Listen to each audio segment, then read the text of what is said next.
And here we go. Hey guys, Coach Ian here. Welcome back. And this is gonna be our last session. Okay, so congratulations. Kasi if you've been here since earlier until now, so you've stayed, lalo na dun from start to finish, o di ba? O congratulate yourself. Gusto mo talagang matuto ng DM setting. Okay?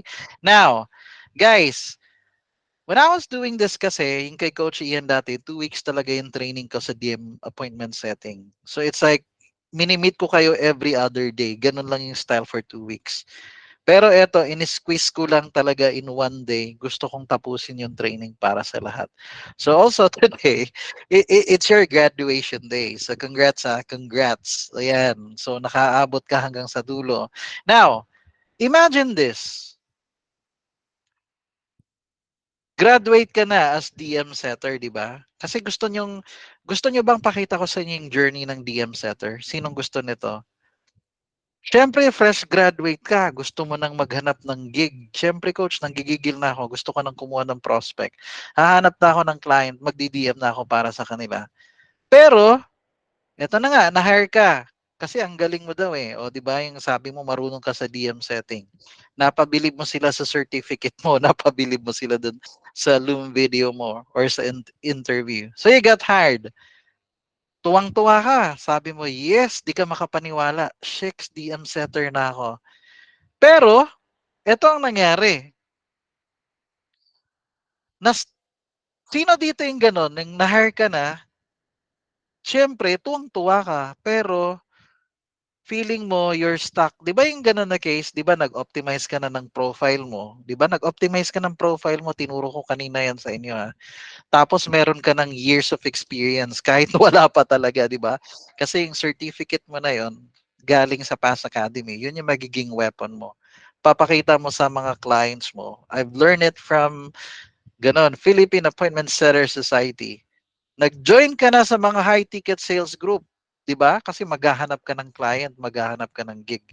'Di ba? Kahit commission based lang coach, papatusin ko 'yan para mag-learn ako ng experience. Mag-gain ako ng experience sa DM setting. So hinire ka na. Kaso magi-start ka na mag-out, 'di ba? Nag-outreach ka na, nag-send ka na ng DM sa mga prospect. 'Di ba? Qualify mo, ay hindi to, scam to. Oy, eto scam din to. Eto legit to, apply ako dito. Legit to, apply ako dito. So anong nangyari? Na-hire ka. 'Di ba nagsimula ka lang mag-optimize ng profile mo. Tapos, 'di ba hahanapin nila 'yon yung years of experience mo. Pero kahit wala ka pang background, tinanggap ka nila. Iko-consider ka nila kasi inalam mo yung DM setting, paano gawin ang DM setting. Nag-join ka ng high ticket groups, nag-outreach ka, and you got hired. Pero akala mo ending na 'yon. Actually, nagsisimula ka pa lang sa hindi finish line 'yan, nagsisimula ka pa lang sa starting line. Tama, hindi? 'Di ba nasa starting line ka pa lang nun? Magsisimula ka pa lang tatakbo, aantayin mo pang pumutok yung baril bago ka tatakbo. Nasa starting line ka pa, wala ka pa sa finish line. The minute you got hired, yun pa lang yung simula ng laban. Tama, hindi? What do I do next? 'Di ba kalimitan ang nangyayari pa ganyan na may mental block? Magi-start ka na, excited ka na. Shicks, anong gagawin ko? Gaganon ka kagad. Ano na nga uling gagawin ko? Tama, hindi. Totoo yun. Minsan na may mental block ka, nagpapanik ka. Shicks, ano nga uling gagawin ko? Ano yung uunahin ko? Guys, you need a checklist. Okay? Kailangan may checklist ka. Huwag ka ma-overwhelm. Huwag ka magpanik ka. Hinire ka na as DM setter, dapat alam mo yung gagawin. Sample, prepare your checklist. Number 1, know your client's niche. Tama, hindi? Siyempre, alamin mo yung client mo. Sino yung niche? Sino yung target market ni client? Ulitin ko. Kung solar panel, yung industry, sino yung niche ni client? Sino yung target market ni client? Pakisagot nga po. Sino yung target market ni client sa solar panel? Sino po yung target market? California daw, homeowners po. Oo, California. Ang target market mo is Yung mga anybody, homeowners, hindi yung mga walang kuryente, yung mga merong kuryente. Homeowners talaga na malalaki yung bills nila sa kuryente, residential homeowners. So hahanapin mo yung HOA nila, Homeowners Association. Anybody na mataas yung bill nila, high bill sa electricity. Nagigets nyo ba? Pero anong gagawin ko, coach? Siyempre, pupunta ka kay ChatGPT, di ba? Tatanungin mo, ano yung top 10 pains ng mga consumer? Dapat gano'n. Ano yung top 10 pains nila? Kailangan alam mo yung pain nila, alam mo yung nararamdaman nila. Kailangan nakaka-relate ka sa kanila. Kasi para pag nag-chat na kayo, gets mo na, kaya ito sinasabi niyan kasi ganito yan eh. Alam mo na, di ba? Kasi alam mo yung pains nila. Sunod, top 10 questions. Ibig sabihin po, kung alam mo yung top 10 pains, dapat, if I were you, mag-ready ka rin ng top 10 questions na pwede mong itanong kay kliyente. Tama, hindi? Doon sa mga prospect ay nakakausapin mo, dapat mag-ready ka na. Alam ko, merong script ang client. Maniwala kayo sa hindi, meron kayong iba't ibang klaseng clients. Merong clients na opening spiel lang. Merong clients na ganun guys. Bibigay nila sa iyo opening spiel lang. Tapos sasabihin nila, ikaw na bahala, kayo na bahala. 'Di ba marunong kayo kasi DM sender kayo. Minsan ganun wala silang ready na script. Pangalawa, yung iba meron silang ready na script. Pero sakto lang. Meron ding iba masyadong detalye which is marami silang script na iaano sa'yo, provide kahit objection handling. Pero if I were you, if you've done your homework, syempre, alam ko na, meron yan silang mga tanong sa mga customer. Sige, ako mag-iisip din ako ng possible kung ano. Sige nga, bago ko bigyan, kunwari, hinire ka ng client ngayon, linggo o sabado. Sabi niya, sige, sa Monday na kita i-onboarding ah. Lahat kayong na-hire, sa Monday pa kayo, magmi-meeting tayo. Anong gagawin mo sa Sunday? Pwede ka mag-research. Ano yung top 10 pains nitong mga customer na to? Para ready ako. Do your homework. Ano yung top 10 questions kaya nila? Ano kayang pwede kong itanong sa kanila? Sir, kamusta? Kamusta yung bill nyo? Happy ka ba? Uy, ang laki ah. Gaano nakatagal yung ano mo? Gaano nakatagal yung bill na yan? Ilang months nang ganyan yan? Anong ginagawa nyo, sir, na pagtitipid para lang bumaba yung bill nyo? Nagigets nyo ba? Ganong mga klaseng tanong. Kasi, solar panel ibebenta mo. Mag-prepare ka. 'Di ba? Doon mo na yan tatanungin, kumbaga, guys, doon mo na yan itatanong or yung whatever questions nila. Kasi si client, may ready na rin yan na sagot, kumbaga. Depende sa'yo. Pwede rin hindi mo sagutin yung tanong nila. How much, pwede mong sabihin that depends. Kasi depende yan sa laki ng ano nyo. Depende sa need ng family mo na electricity. Yung laki ng bahay nyo, yung square meters, gaano kalaki. Yung space ng roof nyo. Ganun yun. Depende sa roofing type. Kaya ganun lang naman yan eh, ang technique eh. Pwedeng hindi ka magbigay. Depende, customized to sir. So depende sa ano. But you can sometimes give a range. Depende sa diskarte. Kasi malalaman nyo rin yan yung SOP ng client. Sasabihin nila, oh guys, pag nagtanong sila ng presyo, kahit anong mangyari, wag nyong sasagutin ha. E di yun yung susundin nyo. Kasi yun yung sabi ni client. Tama hindi. Pero ikaw, ang maganda lang, prepared ka lang. Basta nag-ready ka, you've done your homework. Pwedeng habang during the training nga, di ba, yung onboarding kayo ng client, i-train kayo ng konti. Tapos, ang galing mo ha, nag-research ka, no, you've done your homework. Napabilib mo kagad si client, no? Simula pa lang ng training. Kasi may idea ka na sa niche. Kahit baguhan ka, wala kang alam, pero inalam mo yung niche mo. Okay? Next, prepare the script. O, eto na, script. Guys, meron kang dalawang klaseng script. Your client script, di ba may bibigay siyang script, and your own script. Kapag na-hire ako ng client, guys, meron silang script. Tinitingnan ko yung script nila. Gumagawa rin ako ng sarili kong script. Kino-customize ko. Okay? Gumagawa din ako ng ano, kumbaga sa iba-ibang scenario, depende. Basta ako nag-anticipate ako na mga gusto kong, meron din akong script na gusto kong gamitin na sa akin. Nagigets nyo? Pero pag sinabi ng client, guys, sasabihin ni client, oh, lahat ng DM setters 100% stick to our script. Adi susundin mo yung script nila, hindi mo gagamitin yung script mo. Stick to our script. Adi susundin mo lang. Subukan mo, baka effective din yung script nila. Huwag mo munang kokontrahin. 'Di ba? Obey first before you complain. Pag hindi nag-work yung script nila, boss, okay lang ba try ako ng script ko? Feeling ko mas gagana to. Nagigets nyo? Pero kung wala namang strict na sinabi yung client na, sige, kumbaga sasabihin nila, oh, yung script na yan, guide lang yan pero you can tweak it. Pwede nyo i-tweak. Dumiskarte kayo kung trip nyo, yung ganun. Nagigets nyo ba? Kunwari, mag-i-start ka na, magdi-DM setting ka na. Ano nga yung tools na kailangan ko? Ito pala, checklist ni Coach Ian. Okay, ready na ako. Meron na akong script ni client. I-ready mo na lahat. Hindi pwedeng hindi. Di ba yung kanina, yung sample natin na nag-DM setting ako? Siyempre, may niready na akong script doon para copy-paste na lang ako.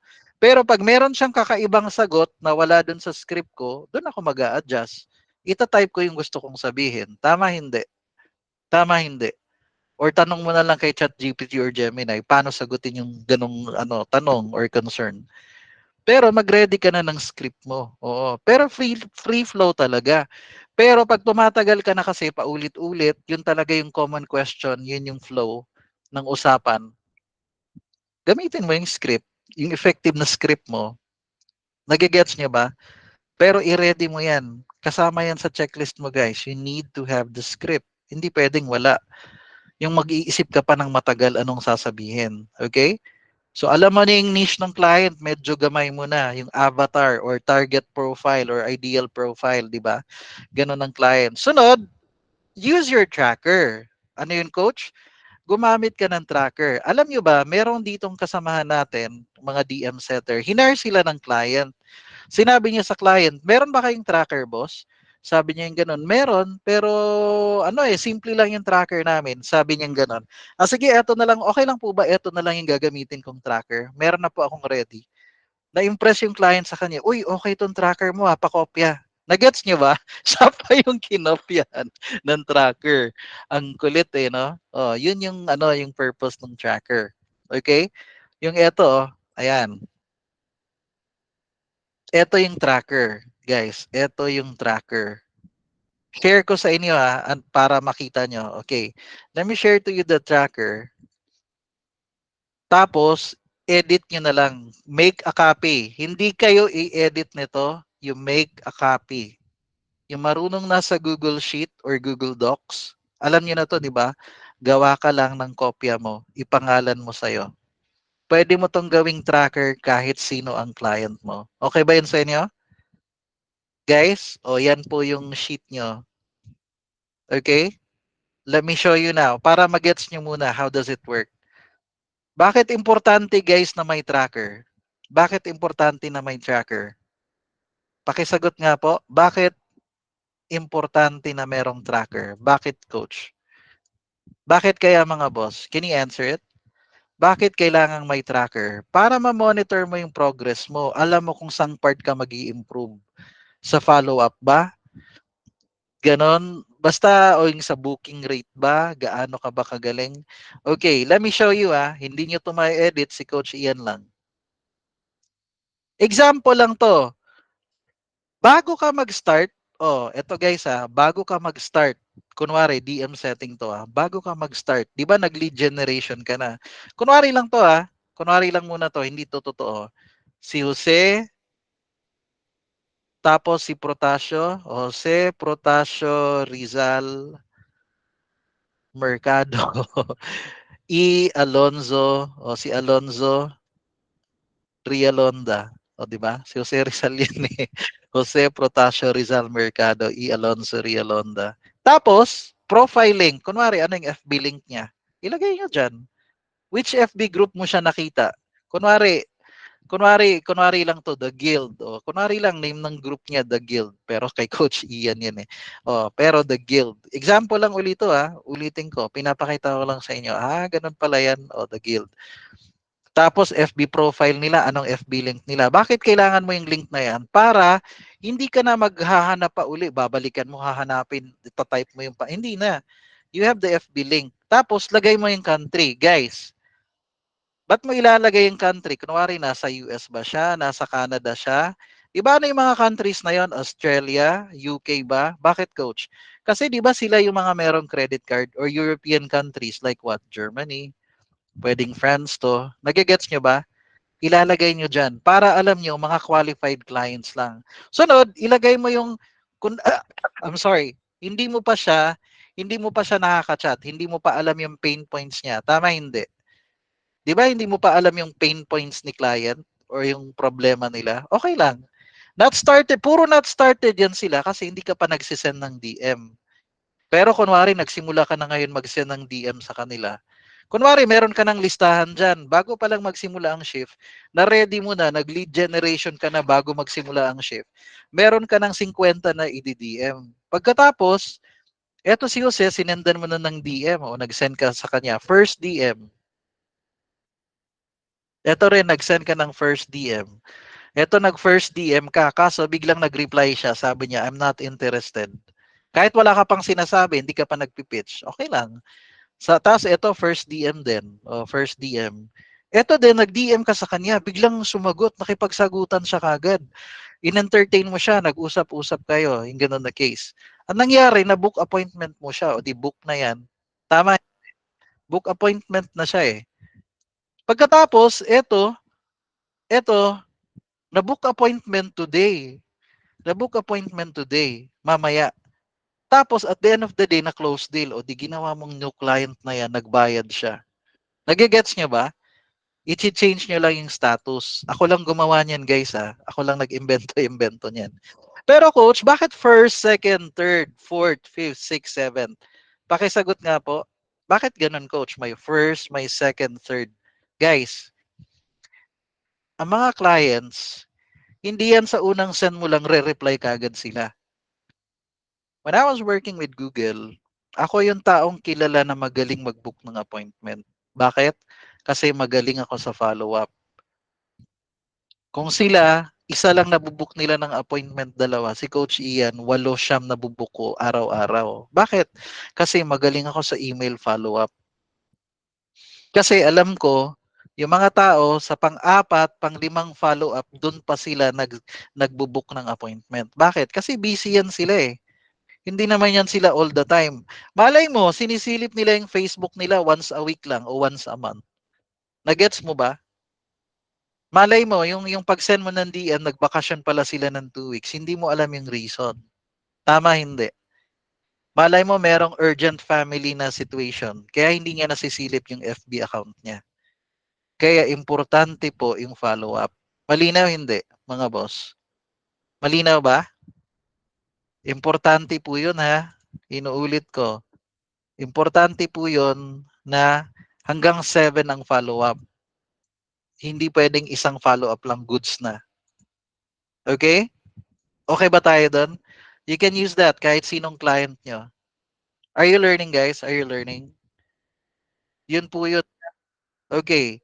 So, ganun lang. Tapos, last contact date. Kunwari, kailan mo siya last na na-contact? Na-contact ko to ng September 15. Example lang to ulit September 15. Okay. Lahat to sila, pinagdi-DM mo ng September 15. Hindi okay lang. September 15. Tama, hindi. Ganun po. 'Di ba?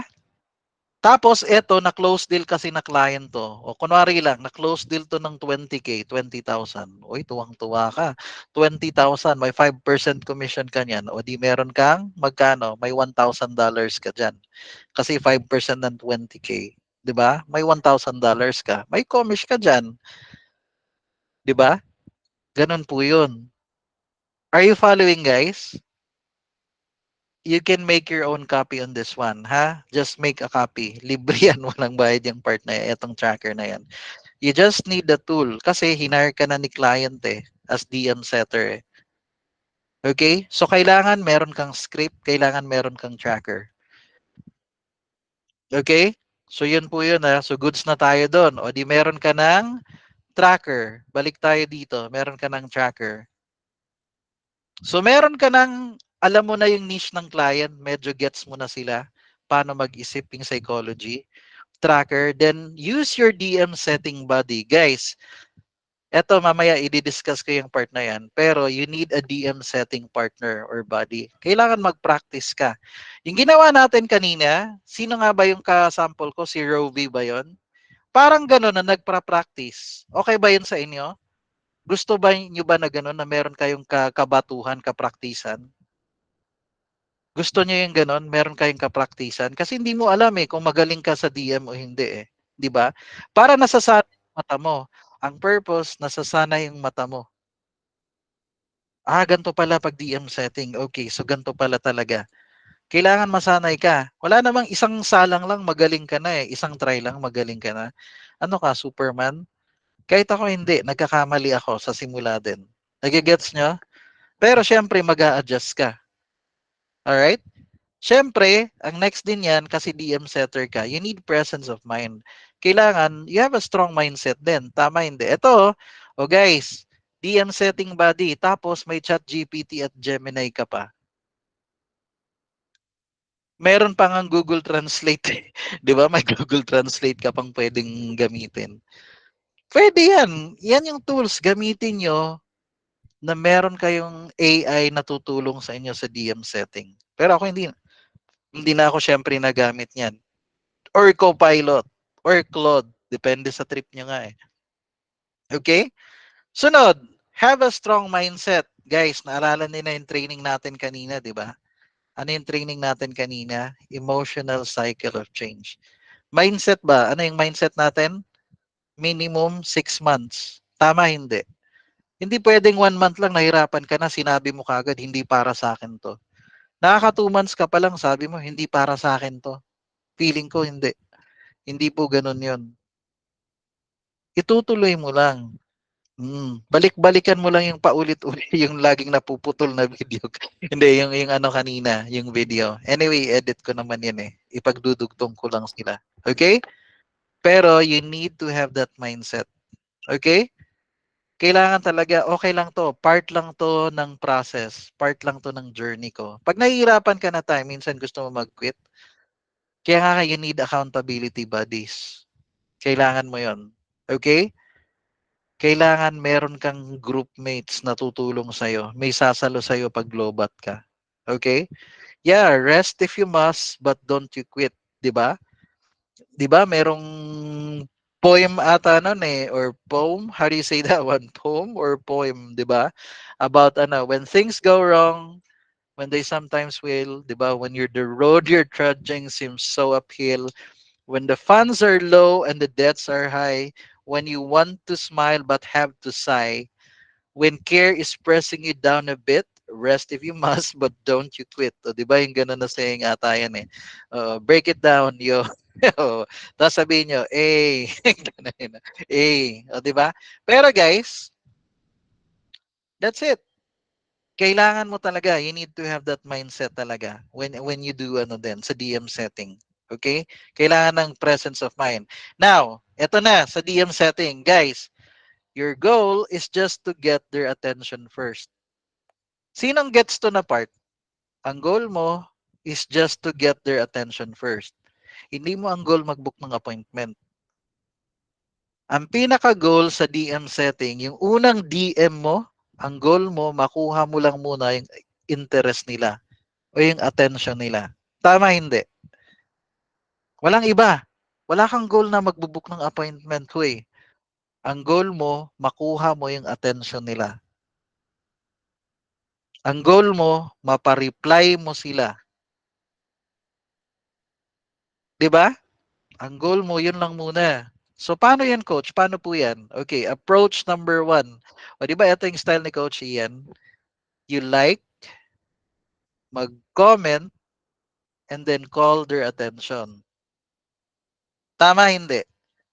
Magla-like ka, magko-comment ka, and then get their attention ni prospect. Tama, hindi, guys. You like? Okay.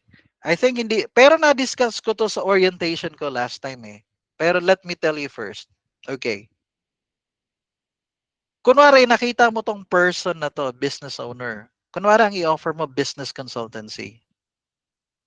Pumunta ka sa profile niya. Nakita mo do'n meron siyang post na meron silang bagong aso or meron silang bagong bahay or bagong kotse or basta merong event sa family nila or nag-post lang siya ng inspiring quote. Tama, hindi? Anong gagawin mo? Nag-post siya, magla-like ka. Bakit magla-like? Pakisagot nga po, ba't magla-like? Bakit magla-like ka or magko-comment ka? Bakit ka magla-like? Pakisagot nga po. Kasi 'pag nag-like ka, hindi, ito talaga ang purpose. Ba't ka nag-like? Kasi to get their attention. 'Di ba magri-ring yung notification bell nila nun? Uy, merong nag-like sa dog mo. Nage-gets niyo, hindi? Ang goal talaga nun, kaya ka nag-like, is to get their attention. Kay Coach Ian, 3 likes and 1 comment. That's how you get their attention. KSP ka, kulang ka sa paligo. ST, kulang ka sa pansin. O, di ba? That's the goal. Get their attention. KSP ka, kulang ka sa pansit. Nagutgutom na ako, hindi pa naghapunan. Kulang ka sa pansin. Okay, nakita mo, ang ganda nitong quotes niya na to. Ang ganda. Sige, magla-like ako. Kasi, you're trying to get their attention. Number 2, meron ka ring nag-scroll down ka pa dun sa wall or timeline niya. Uy, maganda rin to. Nag-like ka uli. Magri-ring uli yung notification bell. Uy, si Andre Mula, nag-like din. Nag-like siya sa'yo 2 beses na. Parang ganun na case. Mapapansin ka ni prospect, hindi. Mapapansin ka niya. Sabi niya, sino ba tong taong tong like ng like sa akin? Silipin ko nga yung profile niya. 'Di ba? Oh, basta curious na sa sayo, baka sinilip niya na nga yung profile niyo eh. Kailangan hindi niya nakikita si Pokemon doon o si Goku. Hindi pwede, dapat optimize na by that time yung profile mo. Okay? Nag-like ka 2 beses o 3, then nag-comment ka. Sabi mo, ang cute ng dog mo, banggitin mo yung pangalan nila. Kunwari, ang pangalan ng customer ng prospect is Joseph. Banggitin mo, 'di ba yung at, gagamit ka ng at symbol. Oy, ang cute ng dog mo, kunwari Joseph o 'di ba? Ang cute ng dog mo Joseph Anong breed 'to? O 'di ba? Pwedeng gano'n. Pang start ng conversation. Itatag mo siya. I-mention mo siya. Bakit? KSP ka. Wapakels.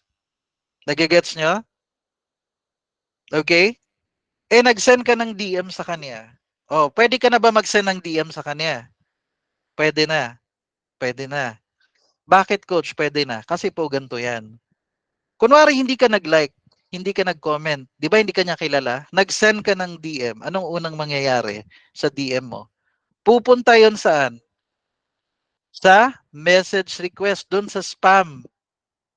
Hindi 'yan sa message request, doon 'yan sa spam pupunta. Oo, 'di ba? Sa spam 'yan pupunta. Nakatago ka lang, hindi ka niya mapapansin. Pero dahil nag-like at nag-comment ka, o 'di ba? Dahil nag-like at nag-comment ka, o pag ang sarap daw yung spam mo tapos merong rice, tapos merong itlog, tas may nori pa, nakarap sa nori. Ang kulit ano. O ang kulit eh. Pero yun sa nori wrapper ano. O ulitin ko O yun na, ulitin natin. Dahil nag-like at nag-comment ka, ano ang nasa isip ng algorithm? Nako, baka magkakilala to si Prince Candulita tsaka si Joseph. Tama, hindi? Kaya nung nag-send ka ng una mong DM, instead na nandun siya sa spam, pupunta siya sa message request, manonotice ka niya. Tama, hindi? Tama po ba, hindi? Nagigets niyo yung pattern? Hindi. Nagigets niyo yung algorithm?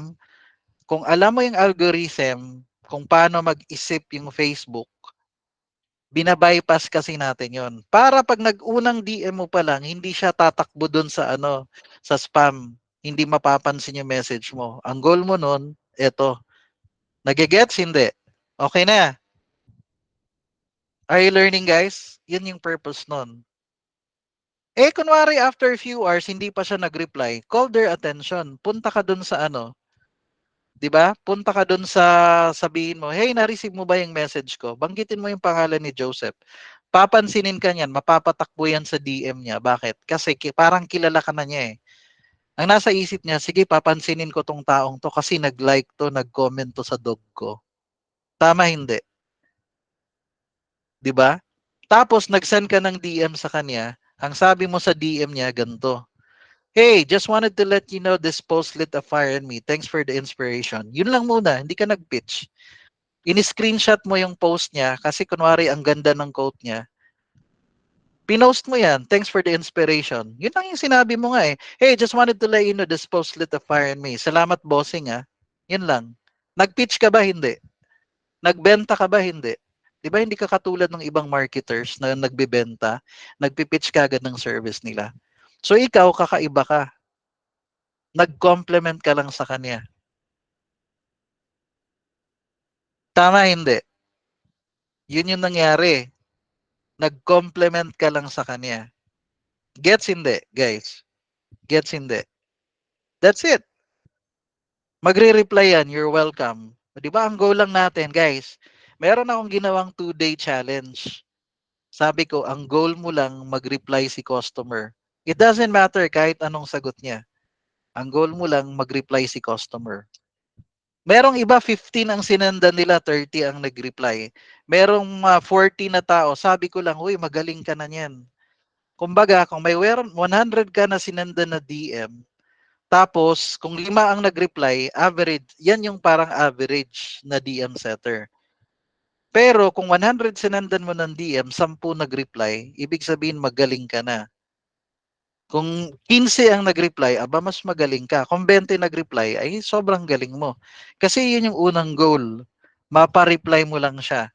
Kasi doon mag start ang conversation. Nagigets hindi? Nagigets hindi?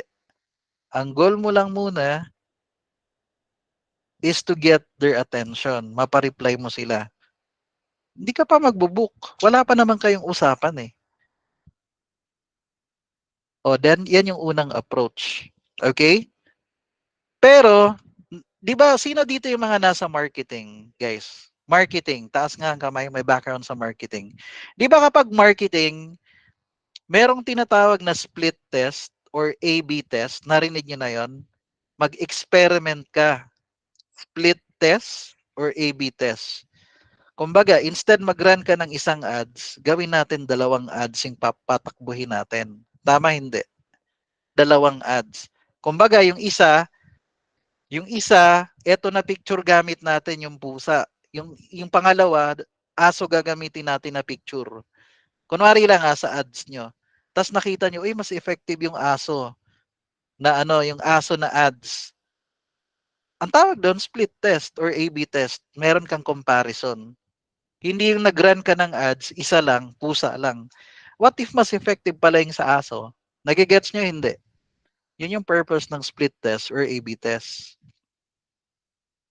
Bakit ko naman sinabi sa inyo yan? Kasi yun yung first approach na tinuro ni Coach Ian. Pero super effective to. Alam yan ng mga DM setters ko. Super effective yan na technique. Let's go with number 2. Approach number 2, chinek mo muna yung profile nila.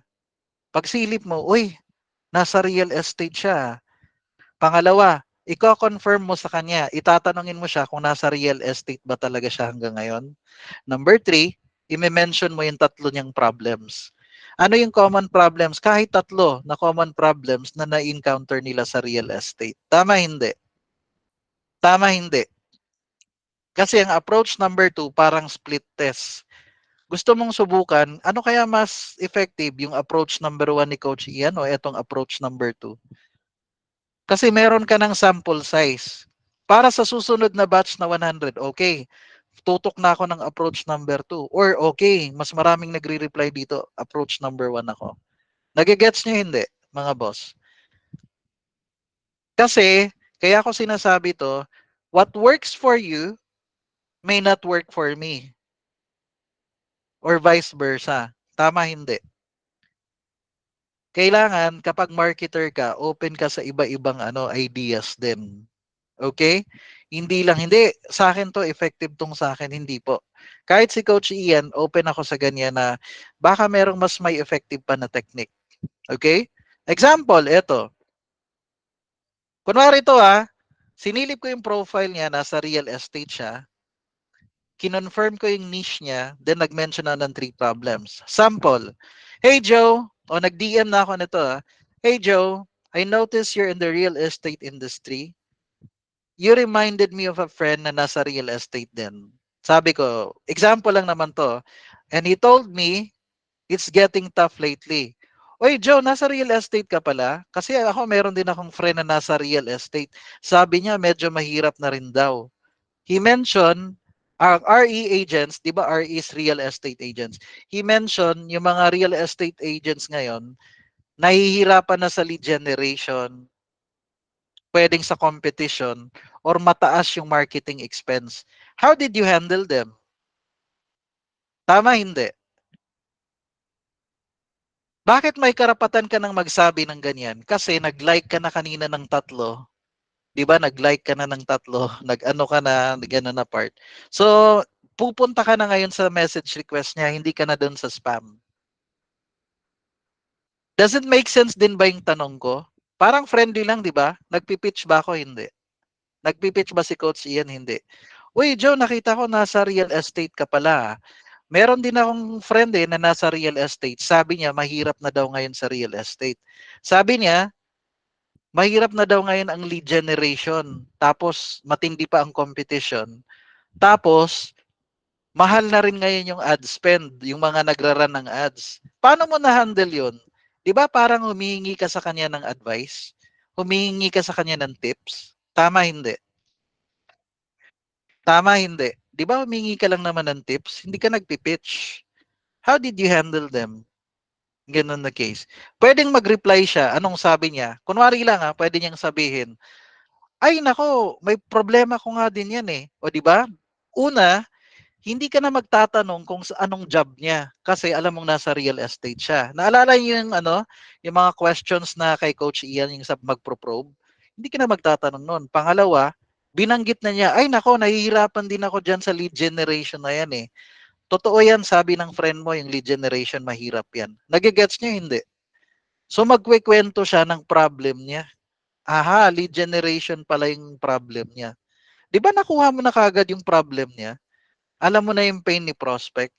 Pero tanungin mo siya, paano mo naman nasabi na mahirap yung lead generation? Bakit? Yung previous month ba, ilan yung leads na nakuha mo? How about the following month? Bakit? Dati, ano ba yung typical, ano bang gusto mong target na lead sana? 'Di ba? Naalala nyo? Kailangan merong goal. Bakit? Ilang leads ba dapat ang target mo? Sabi niya gano'n. Ay nako, gusto ko sana 20 leads a month. Okay, bakit? Last month, ilan ba? Sabi niya, nako, 2 lang. Nakita niyo yung gap? 18 ang kailangan niya na leads. Nakita niyo kaagad yon? Simple lang na tanong, pero alam ko na kaagad yung gap. Last month yun Bro, gaano mo nakatagal to na problem ngayon yung leads? Magkukwento siya, nako, mga 6 months na. Matumal ngayon ang bentahan, mahirap ang leads. See? 6 months siya ng problem to. Ano bang pinagagawa mo? What have you done lately? Or anong ginagawa mo para ma-solve ng leads? Magkukwento siya. Naalala niyo yung mga tanong ko kanina? Di ba? Ina-amplify mo lang naman. Pero syempre, nag-a-acknowledge yun Huwag niyong kalimutan lagi yung turo ni Coach Ian. AKA, acknowledge, you compliment, then you ask question. Yun lang talaga yung flow, paulit-ulit. Pag nagigets nyo lang, oo nga no. Pero does it make sense etong tanong na to? Or opening na DM na to? Pang split test mo to Pwedeng ganito. Ang first 50 ko, gagamitin ko yung unang approach ni Coach Ian. Ang second 50 na leads ko, ganito na approach. Tingnan ko nga kung sino dito mas quality ang leads. Sino dito ang mabilis mag-respond? Sino dito magaling mag-book ng appointment? Nagets nyo ba? Nag-A-B test ka. Nag-split test ka. Okay? Sa tingin nyo, okay ba to? Yung gantong approach din? Siyempre, kung solar panel yan, hey, I noticed, homeowner ka pala. Ay, hindi. Hey, I noticed, nasa California ka pala. Yung ganun na case. You reminded me of a friend na nasa Vallejo, California. Kunwari, nasa San Jose siya. Pwedeng nasa San Francisco siya. Sabihin mo lang, you reminded me of a friend who's in Vallejo, California. He told me, mahal na daw ngayon yung bill dyan sa California, yung sa electricity Sabi niya, it's either nagtitipid sila sa kuryente or ang laki-laki ng bills nila or nag-iisip sila, nag-consider silang mag-solar. Paano mo hinandle yan? Nagigets nyo ba? Ganun lang po yun. Nagigets nyo ba? Nai-imagine nyo? Kung paano mag start ng conversation. Nag-mention ako ng tatlong problem. Nag-mention kunwari ako ng friend. Fictional friend lang. Wala man talagang totoong friend na ano na nasa real estate. Pero ang goal, hindi siya masyadong direct na tinanong mo, ano bang problema mo? Hindi. Nagigets niyo mga boss? Are you following guys? Nasusundan ba? Yun po yun ah. Ganun pala yung approach coach, no? Yes. Number 3, mag-offer ka ng lead magnet. 'Di ba? Yung magbibigay ka ng ebook, magbibigay ka ng MP3, pwedeng meron kang cheat sheet, 'di ba? Na ibibigay mo sa Excel or sa Google Sheet or Doc, gano'n na case. Pero meron kang value muna na ibibigay sa prospect. Tama hindi? Bigyan ko kayong example. Sinong naka-encounter na nito? Kunwari real estate to ah. Nag-join ka, ang prospect mo mga real estate agents. Example lang to ah. Pumunta ka doon sa group ng mga real estate agents or brokers. Sabi mo, ang post mo doon, I help a real estate client book 12 quality calls in just 1 week. He closed 5 of them. I created a doc for this. May ginawa akong doc para dito na strategy. Who wants it? Magtataas sila ng kamay? Hindi. Magtataas po ba ng kamay? Hindi. Kunwari, merong isang group, merong 10,000 or 20,000. Di ba merong ganun? Uy, meron ako ditong ano, yung parang tips para maging VA. Sinong gusto? 'Di ba? Ako. Cold leads 'yon sila, pero this time naging warm leads sila. Tama hindi? From cold leads, naging warm leads sila. Bakit? May inoffer kang value. May binigay kang lead magnet. Ngayon, eto maganda. Sila na ang magdi-DM sa'yo, hindi na ikaw. Warm lead sila. Meron na akong tanong sa'yo. Kapag ikaw, nag-send ka ng message sa 100 na tao sa Facebook, nag-send ka ng 100 na message sa Facebook na di mo kilala, marirestrict ka hindi? Marirestrict ka ba o hindi? 100 na tao, hindi kayo friends, hindi mo kilala, marirestrict hindi? Guys, syempre restricted ka. What if ikaw, merong 10,000 na taong nag-DM sa'yo? Kunwari ikaw, merong 500 na taong nag-send sa'yo ng DM, marirestrict ka ba o hindi? Hindi po, kasi sila ang nag-initiate ng contact. Nagets hindi? O yun yung purpose nito. Kung may lead magnet ka, tanungin mo si client, bossing, meron ba tayong lead magnet dito? Bakit? Di ba minsan, kaya ka humingi ng lead magnet, meron ka nito in exchange for their email address or their phone number.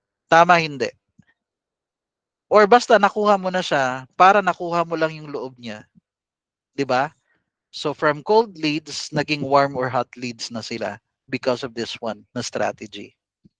Pero dapat may value ka na binibigay. Di ba? Si Coach Ian, example to, sa Google Ads, di ba nagbigay ako ng training na 4 hours na libre, walang bayad sa Google Ads. Ang tawag po doon, lead magnet. Webinar nga lang yon. Pero dahil nagustuhan nila, ang dami nilang nag-enroll sa Google Ads ni Coach Ian. Nasa isip nila, okay to si Ian ang galing magturo ang galing magaling siya. Sige, alam kong matututo ako sa kanya. Nagigets nyo? O yun, lead magnet. Pero ang maganda, hindi na ako nag-close deal sa kanila. Na yung webinar na ang nag-close deal sa kanila na mag-sign up. Nagigets nyo ba? That's how it works. Ha? Kasi pwede nyo rin gawin yan sa mga clients nyo. Hanapin nyo kung saan nagagather yung prospects nyo. Tapos mag-offer kayo ng lead magnet. Tiba-tiba ka dyan kung marunong kang gumawa ng lead magnets. Tama hindi? O yun po yun. Ha? O next. Pwede rin, dapat ito approach, number 4. Kunwari si client mo, malay mo, meron na siyang sariling FB groups. Or gumawa siya ng FB groups. 'Di ba? Gumawa siya ng FB groups. Bago, from scratch. 'Di ba si Coach Ian, gumawa ko ng The Guild, o may 3,000 members na yon. Yung eto, yung 3,100 doon sa Pinoy Google Ads. Yung ganun na case. Gumawa ka ng group. Pagkatapos, nag-offer ka ng ganito. Which one is better? Okay. Kunwari ito guys gumawa ka ng Facebook group or community. Admin ka parang si Coach Ian, admin ng The Guild. Example. Pero admin ka. Ganto ang ginawa mo. Kunwari, nag-send ako sa iyo ng DM, admin ako. Hey Marianne, o hey Jenna Lee, sabi kong ganun. Welcome to the group. If I may ask, why did you join the group? What are your goals? What are your challenges? Then I ask many questions. Aba, ma-offend yan. Sino ba to? Ba't ang dami niyang tanong? Admin lang naman. Di ba yung nagagaganon, guys? Di ba dapat yung nagwe-welcome, yung ganun na case? Direct DM to, Nag-send ako ng DM sa kanya. Hey, Jenny, welcome to the group. Ganto na case. Matanong kita, kailan ka nag-join sa group? Ganyan. Mali yun. So, kaya nga ang tanong ko, which one is better? Sa tingin nyo, which one is better? Or eto, hey Jose, this is Pepe from the guild community. I just saw you join the group. Let me know if you have questions. Okay ba? Sino mas friendly? Oh, magtanong ka lang sa akin pag may tanong ka. O, di ba? Pwedeng ganun. Or, hey Jose, just saw you in the group. Welcome. If you have questions, hit me up. Di ba? If you have questions, hit me up. That's it. Friendly na approach. Ganun lang po. O, si Pepe kasi, si Pepe is Jose Rizal din yun, di ba? Si Jose. O yung ganun na case. Nickname kasi ni Jose Rizal is Pepe. O guys, goods na tayo dyan. Nagigets nyo ba? Are you following the pattern? Oo nga no. Oh, pero Pepe, sikat na sikat din yan, Pepe. Sa crypto naman yan. 'Di ba meme coins yan na biglang whoops, ganun na case. Swerting nakasabay. Oh, parang gumastos ka ng $1, yung $1 mo naging 100, I don't know, like thousands of dollars. Oh, yung meme coin nga yan si Pepe. Oh, 'di ba? Okay, guys. Are you learning? Ganon kung admin ka, pwede rin ganito. Give them resources. Bibigyan mo sila ng lead magnet or resources. Ang purpose nun is to nurture them. Gets? Hindi. Parang ganito. Hey, did you get the chance to check out the free resources from the group? I'm happy to send anything if you'd like. Friendly, hindi. Di ba admin siya? Admin ka kunwari ng group, may mga bagong salta, nag-join sa community nyo. Magwe-welcome ka lang. Hey, did you get the chance to check out the free resources from the group? I'm happy to send anything if you'd like. Friendly ka lang. Actually guys, nakukuha mo loob niya nila. Kaya sa totoo, pag marunong ka lang mag-create ng community at nag-DM ka sa kanila, puro warm prospects yan or hot leads yan, marunong ka lang mag-alaga. Another approach din yan kung magaling ka lang. Nagigets nyo ba? 'Di ba? Iba-iba talagang technique. You're gonna have to think outside the box kung paano mo makukuha yung client. Or have a chat and ask low-key qualifying questions. Oh, by the way, what do you do for work? Pwedeng ganun lang. What do you do for a living? What do you do for work? O di ba parang nagbato na-accomplish mo na kagad yung una sa checklist kung ano yung job niya or trabaho niya. Kasi after nun, kailangan mo na ng pain points eh. Yun lang muna. Di ba? Low-key questions lang yon. That's it. Alright? Okay. Eto, just a reminder. O guys, patapos na tayo. And I appreciate all your time guys ha. Guys, so I want to go back in this one. Lalo na yung ngayong gabi lang sumali.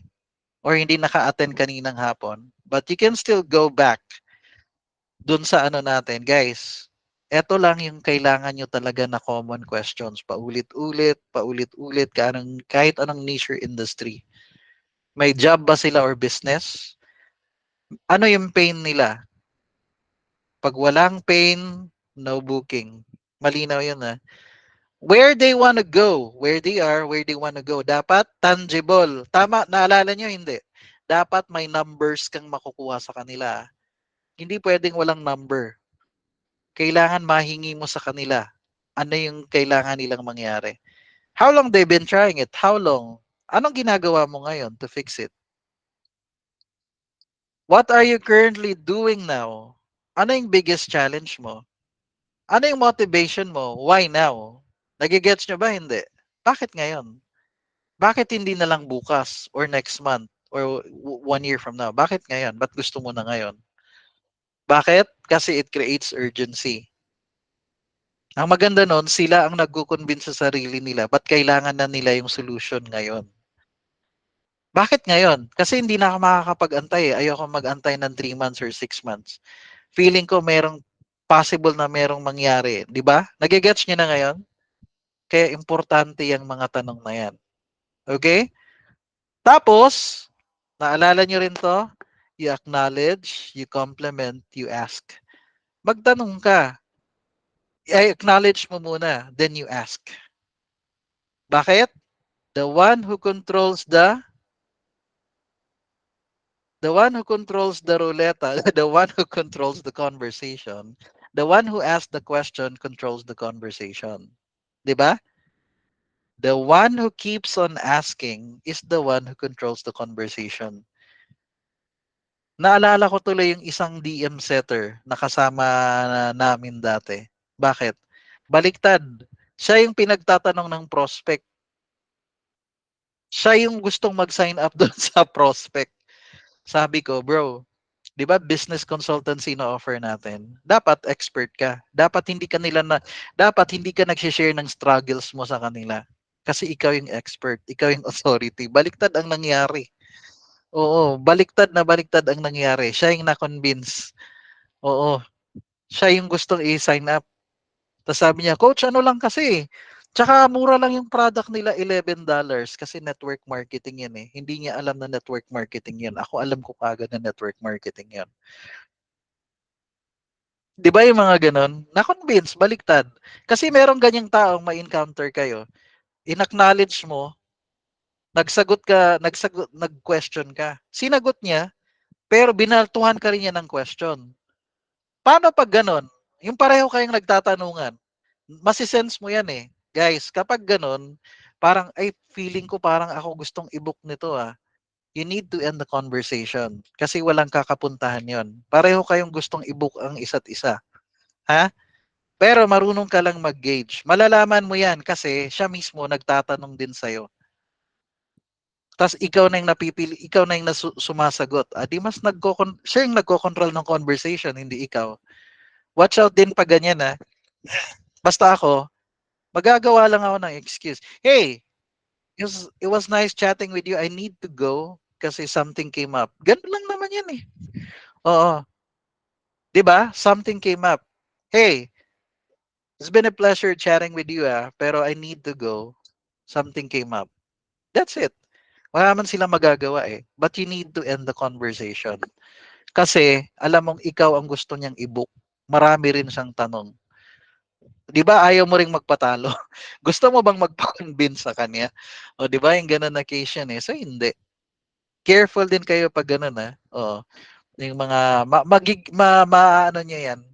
Mararamdaman niyo yan when it happens. So again, I just want to congratulate you guys. All right? Congratulations. Coach, meron po ba kaming certificate? Meron po ba kaming certificate? Okay. Oh guys, abangan niyo yung next video. All right? Pero yeah, that's the end of the lesson for tonight. I just want to congratulate you for coming tonight. I mean, today sa training. Kahit ikaw, congratulations na ni-review mo yung entire training. Sinimulan mo, kahit na nag-pause-pause ka ng konti, nagpahinga, basta tinapos mo. Congratulations. Basta ako, ang goal ko lang, sa dami ng tinuro ko, meron kang maa-apply doon kahit konti. 10%, 20%, happy na ako doon. Then I know I've done my part. Okay? So good luck. Kapag meron kang na-book na appointment or may client ka na or meron ka ng commission, DM niyo ako I-DM niyo ako. Coach, hindi kasi I want to celebrate your wins then. I-announce pa natin yan sa group. Okay? So that's it. Let me end this one now. Okay, I want to end this. All right, the training. And congratulations, wag kang papayag, walang mangyayari sa'yo. Okay? Walang mangyayari sa'yo this year. The fact that you're here tonight at inaaral mo to ngayon, ibig sabihin seryoso ka. I wanna change. lalo na naintindihan ko pa yung emotional cycle of change, I'm gonna do something. Okay? Alright. So guys, salamat. You have a good day. Alright? So yun yun siya.